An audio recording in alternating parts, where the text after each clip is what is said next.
I'm only good at faking two things. One, any interest and or enthusiasm in your keto diet. And two, blues piano. So today I'm going to show you how to fake some simple blues piano. Everyone is going to ask, where'd you learn that blues, my friend? You're going to have all the answers. And all you need to do is have two fingers and be able to count to 5. Now, if you have two fingers, you might not have the necessary tools to count to 5, but bear with me, okay? So first of all, we have to find a C note, all right? Now, if you watched any of the previous videos, you'll know that these black keys are grouped into pairs of 2 or groups of 3. 2 or 3 or 2 or 3. You got to find one of the 2 ones, go to the left of it, and that's your C note, okay? Now, we can also call this note number 1, if you're fancy. And basically, all you need to do is find notes number 4 and notes number 5. We're just going to go through the white keys. 1, 2, 3, 4, 5. Okay? Now these notes are named C, F, and G. But basically, we're just going to play them, and eventually it's going to sound something like this.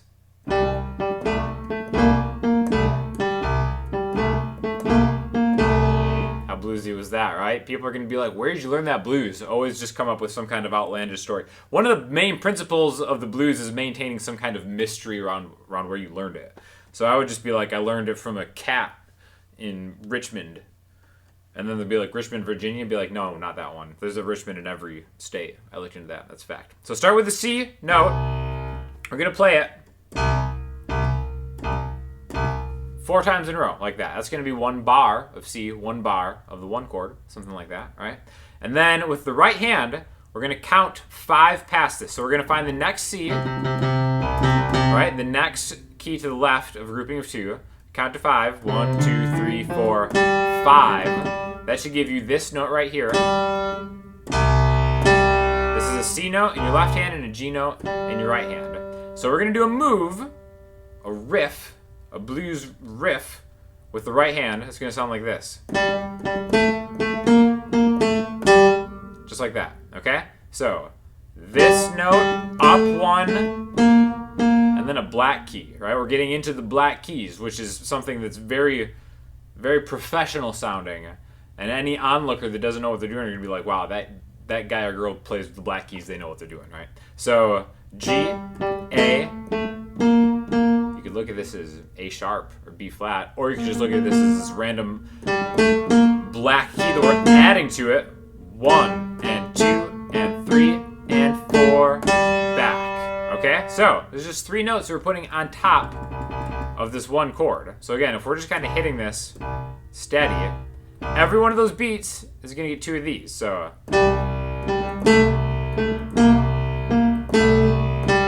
okay, that's going to be our riff for that 1 selection, the 1 chord, the 1 spot, the C part, whatever you want to do. Again, don't worry so much about the naming and getting things correct, because if someone ever tries to correct you, just be like, baby, that's the blues, because there's nothing wrong about it. It's just how you learned it. Again, don't tell them that you learned it from a white guy on YouTube. Make up some story about Crossroads, something like that. They'll buy anything. People are idiots. So, again, 4 times on this one with this. Okay? Now, to make this one truly special, we have the first note, the second note, the 2.5 note. So stupid. Now, the real special part about this is this move right here. Oh, the lead in, okay? I'm starting on this note and then rolling it. The roll up. I haven't decided what I'm calling this move yet, but it's very special and it's very fancy. Roll up into it and come back. There you go. So that's our first part. Now we're going to move everything over to the next part, which is the 4th note that we talked about. So count up. 1, 2, 3, 4. This is going to push you to the first note to the left of the grouping of 3 black keys, which is known as an F. So find the next F here, count to 5 from here. 1, 2, 3, 4, 5 is going to bring you here, okay? So in the left hand, we moved up 4, but this where that riff goes in the right hand, that's always going to be up 5 from where we start, okay? So the left hand is targeting what's called the root note. The right hand is finding that root note and then finding the riff spot. And then we're going to do the same thing, but now we're starting on this note right here. So the left hand has an F, the right hand has a C. Okay, same exact thing. 1, then the next note, a different black key. We're playing 2 different black keys in one song. Some people would call this expert pianist instruction. Other people will call this faking blues piano. But the fact that we're using 2 different black keys, you know, figure it out yourself. Do the math yourself. So now we're going to do the same thing. How good does it sound with that? Oh. And then we're going to go back to the first one.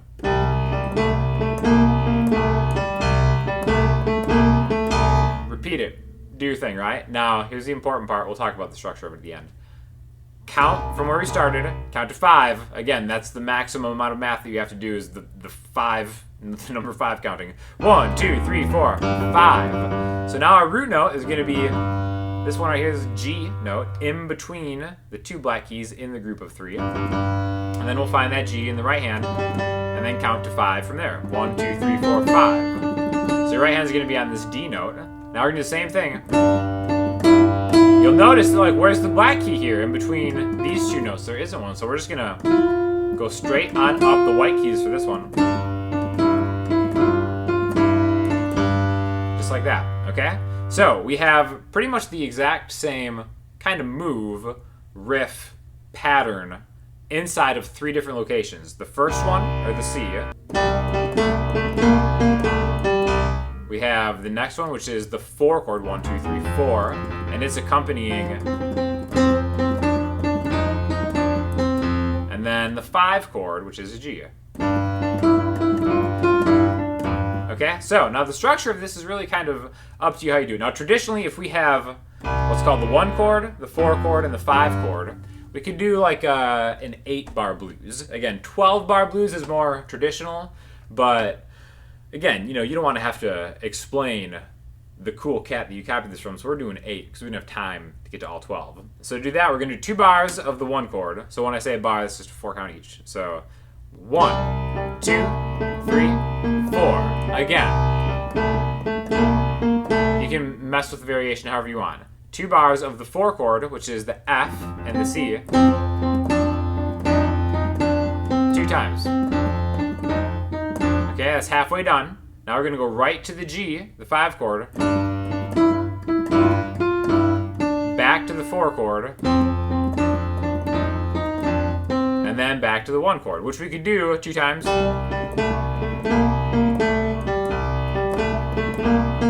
But instead of doing it 2 times and being boring, we're going to bust this fake lesson into overdrive and do what's called a turnaround, which is something only the greatest of all bluesmen and blues women can do. It's going to sound like this.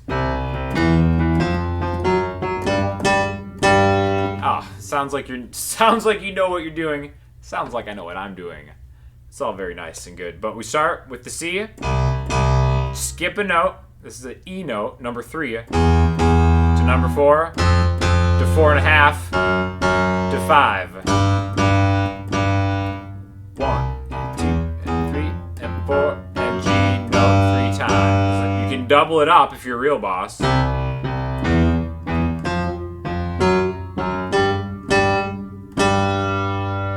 Back home. You're done. Basically, that's it. That's faking the entire blues. Now, there are different severities of faking. That's probably not a word. But you can do this with chords. Now, if you watch the other videos, I showed you how to make chords and inversions and stuff with your left hand. We can pulse a C major chord over this. What we're actually doing is we're adding a dominant 7 that black notes. That right there. Also, another very important blues thing, when you play something, tilt your head like you're listening for it. As if you're not really sure what you're listening for. Again, it's all about mystery. The mystery of the blues is one of the most long-standing musical traditions that you'll ever come across. So tilt your head like you're not sure what you're listening for, because just like me, I'm not really sure what sound this keyboard is going to make. But when you take a pulse of the left hand, again, instead of just playing 1 note 4 times, we're adding a C major chord, C, E, G.